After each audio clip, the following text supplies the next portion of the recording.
Cold case reopened. The DNA match that broke a 25-year silence. Before we dive in, don't forget to subscribe if you love stories that keep you awake at night, because this one will make you double-check every locked door.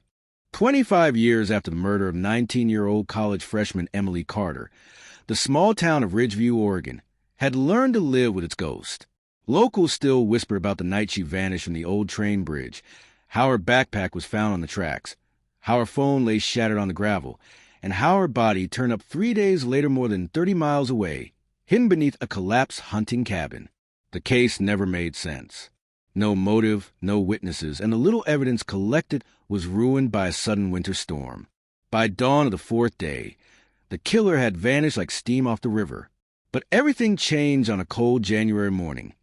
25 years later, when Detective Sarah Mendel, the youngest homicide lead in county history, opened her email and saw a message that froze her in place.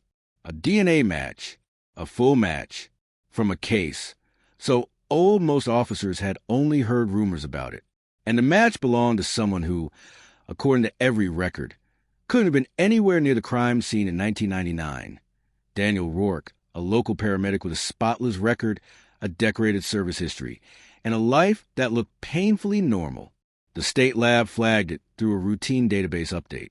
A single trace, skin cells preserved from under Emily's fingernails, finally had a name. Sarah grabbed her coat and rushed out of the precinct. She didn't bother printing the report. She knew cases like this moved fast.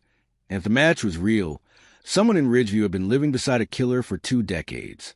The Rourke residence sat at the end of a quiet cul-de-sac, the kind of place where porch lights stayed warm and neighbors waved without thinking.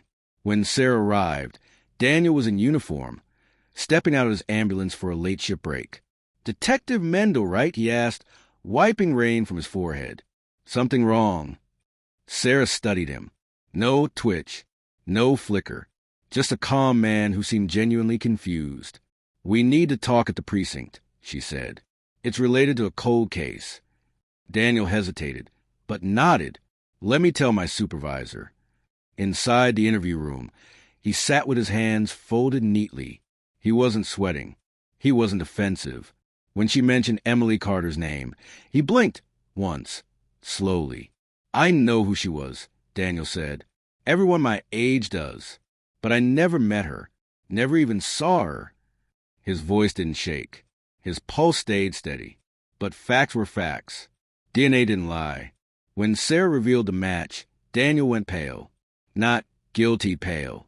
More like stunned pale, as if she just told him the ground beneath him wasn't real. "That's impossible," he whispered. "I wasn't even in Ridgeview that night. My dad had a heart attack. We were in Portland. Hospital records, police reports, everything. You can check."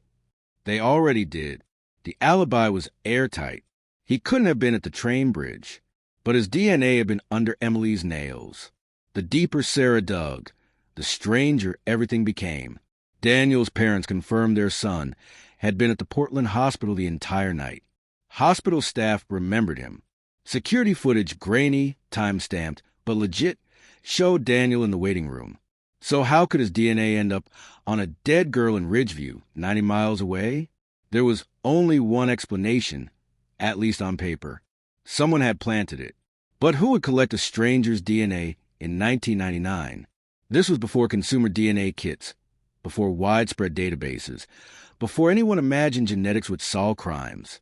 The question gnawed at her.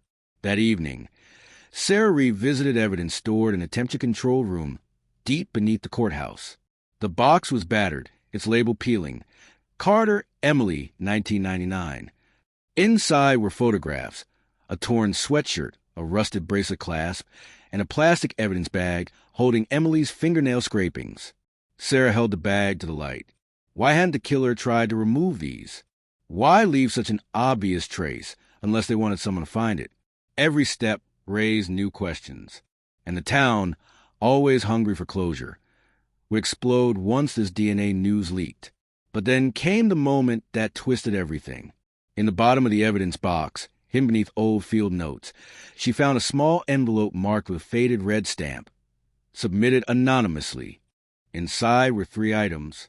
A Polaroid photo of Emily taken the day she vanished, a train ticket dated that same night, and a folded scrap of paper with a sentence written in shaky pen strokes. Asked him what he did before the hospital. Her heart hammered. Who sent this? Why hide it? Why wasn't it logged properly? And the biggest question, who was him?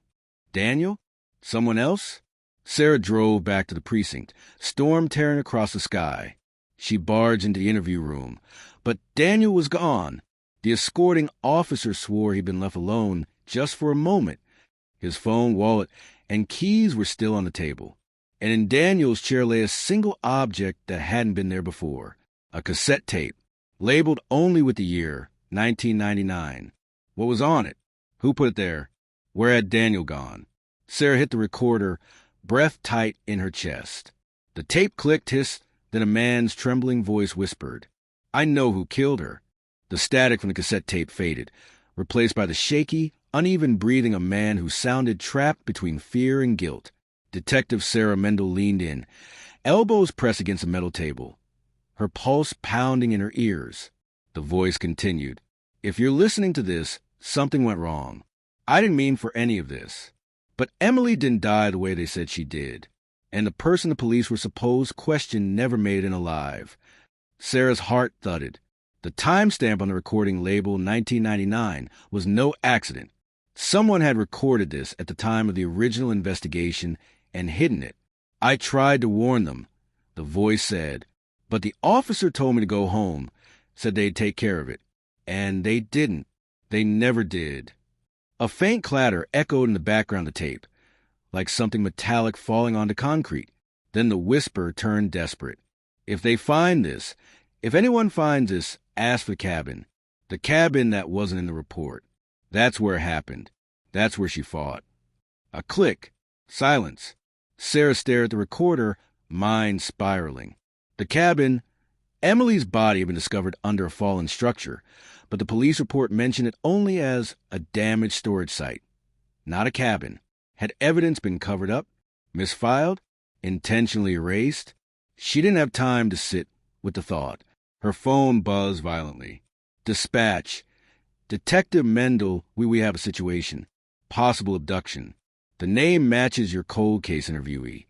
Daniel Rourke. The man who swore he had nothing to do with Emily's death. The man who vanished from a precinct." Sarah rushed to her car. Rain-drenched Ridgeview, washing the streets in silver streaks as lightning cracked over the mountains.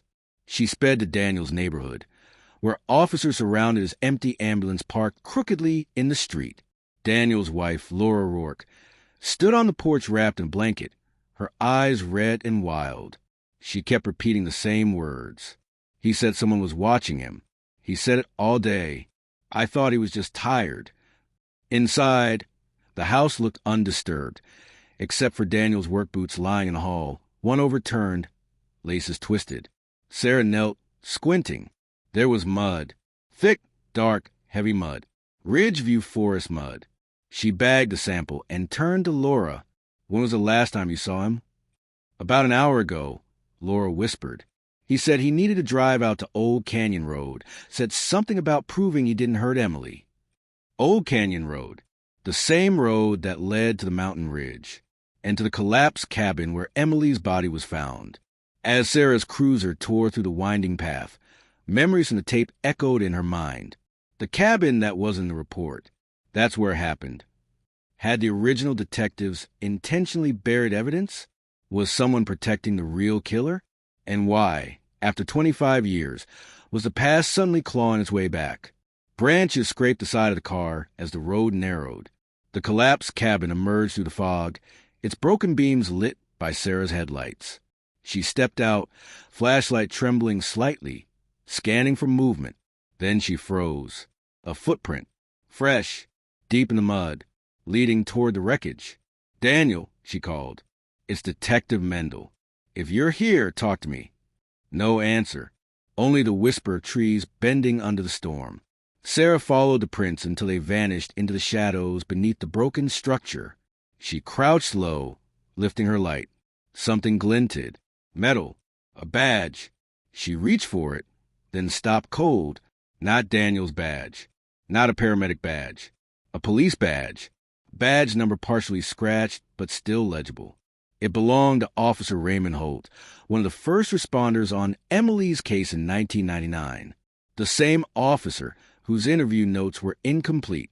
The same officer who retired early after medical complications. Why was his badge here? Hidden under the ruins? The wind howled, and Sarah's instinct screamed that she wasn't alone. She rose slowly, turning, but before she could react, a flashlight beam erupted behind her. A voice shouted, "Hands where I can see them!" 2 sheriff deputies appeared from the trail, guns drawn. "Detective Mendel?" One asked, lowering his weapon. "Dispatch sent us. We were tracking a vehicle, Daniel Rourke's. It was abandoned near the river. No sign of him." Sarah felt the ground tilt under her. Daniel wasn't just missing. He was being hunted. "We found something else," the deputy said, pulling out an evidence bag. This was wedged in the cabin door. Inside was a torn piece of cloth, dark, soaked in mud and streaked with red. But what hit Sarah hardest wasn't the fabric. It was a handwriting on the attached note, scribbled in the same shaky pen strokes as the anonymous envelope found in the evidence box. "You're looking in the wrong place. He's not the only one who knows." Sarah's stomach twisted. Someone was playing a game. Someone who had been close to the investigation in 1999. Close enough to plant evidence, hide files, and now manipulate an entire town. Lightning cracked again, illuminating the forest. "Detective!" A deputy shouted from inside the cabin ruins. "You need to see this." Sarah ducked under fallen beams. The deputy pointed at a wooden support panel wedged between the rubble. Carved into the wood, jagged and desperate, were 3 words. "Help me, Daniel." Her blood turned to ice, not because of what was written, but because of how it was carved. The handwriting matched Emily Carter's diary perfectly, but Emily had been dead for 25 years. So who carved it now? And why did it look fresh? No weathering, no rot, no aging. A chill ran through Sarah's spine as she whispered the only question that made sense. What if the killer never left this place? Outside, another scream pierced the storm. A deputy. Sarah bolted from the cabin and froze at what she saw. A figure in a rain-soaked jacket sprinting into the trees. In his hand, Daniel's paramedic ID card. The deputy shouted, "Stop! Police!" But the figure vanished into the forest darkness. All that remained on the ground was a muddy glove. Sarah lifted it, heart hammering. Inside the glove were traces of fresh blood. The storm swallowed the forest in a frenzy of wind and cracking branches as Detective Sarah Mendel sprinted toward the deputy's scream. Her flashlight beam sliced through the rain, landing on a figure crumpled near a fallen tree. The deputy was alive but dazed, clutching his head. "He blindsided me," he groaned. "Tall, hooded. I think he dragged something across the ground. Something heavy." Sarah's pulse spiked. Something heavy. Or someone. "Daniel." She pushed deeper into the woods, following the muddy drag marks glistening under her light. They snaked downhill toward the ravine, toward the old service tunnel that fed runoff water from a mountain. A forgotten concrete mouth, half hidden behind vines and dead branches. The same service tunnel mentioned in the original 1999 notes, before that page mysteriously went missing. Sarah's breath caught. Whoever carved, "Help me, Daniel," whoever planted that badge, whoever recorded that cassette, they all led here. Lightning flashed as she entered the tunnel. The air inside was damp, metallic, and carried a faint echo, distant, rhythmic, like someone tapping or kicking. She moved forward cautiously, hand hovering over her holster. "Daniel," she called. No answer. Just that tapping, stronger now. Then a voice, muffled, terrified. "Please, somebody." Sarah sprinted. Her light landed on Daniel Rourke, tied at the wrist, a strip of duct tape hanging loosely from his mouth. His face was bruised, shirt torn, but he wasn't alone. Standing behind him, half hidden in the shadows, was a man Sarah instantly recognized, even though she'd only seen him in old case files and retirement photos. Officer Raymond Holt, the first responder to Emily Carter's crime scene, the officer whose badge they found at the cabin. a man who disappeared from Ridgeview shortly after the cold case reopened. His eyes gleamed with a strange calm as he stepped into the light. "You shouldn't be here, Detective," Holt said. "This didn't concern you. Not then, not now." Sarah steadied her voice. "Step away from him. Slowly." Holt didn't move. "I tried to end this years ago, but they kept digging. Emily dug. Daniel's father dug. Now you're digging." Sarah froze. "Daniel's father?" Holt's jaw tensed. He tried to report what he saw at the bridge that night. Said Emily got into a truck. My truck. Daniel stared at Holt in horror. "You killed my father." Holt didn't deny it. "I couldn't let him ruin my life. I had a family, a career. No one would have believed a sick old man rambling in a hospital hallway." Sarah's grip tightened. "So you framed Daniel? Planted his DNA?" Holt nodded calmly, as if describing traffic directions. "Collected from a soda. Can he threw away at the hospital. I kept it in case I ever needed it. 25 years. 25 years he carried a stranger's DNA. Waiting. Emily fought me. Harder than anyone expected," he said quietly. "Her nails caught my arm. I knew I'd left DNA on her. I knew they'd find it. So I planted Daniel's before her body was discovered." Sarah felt sick. Holt wasn't confessing out of guilt. He was confessing because, in his mind, it no longer mattered. He had already won. "You hit evidence," Sarah said. "You carved that message?" "No," Holt answered. "Emily carved something that night, but you'll never know what.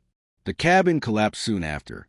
I carved a new one today, to send you looking the wrong way." The realization hit her. Holt had been leading them through a maze of fabricated clues, masking his missteps with chaos.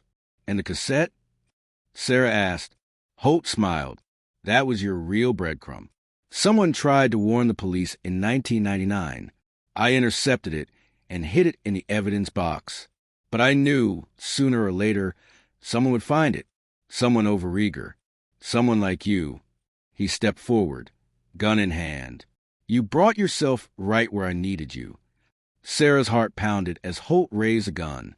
Rainwater dripped from the tunnel roof like a ticking clock.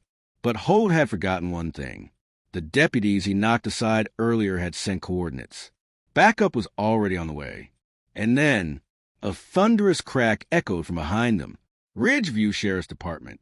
Drop your weapon." Floodlights exploded through the tunnel mouth as officers swarmed in.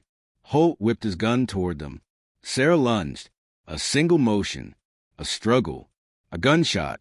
The tunnel rang with a metallic scream of ricochet. Then silence. Holt collapsed, Sarah standing over him, chest heaving. His gun slid across the wet concrete.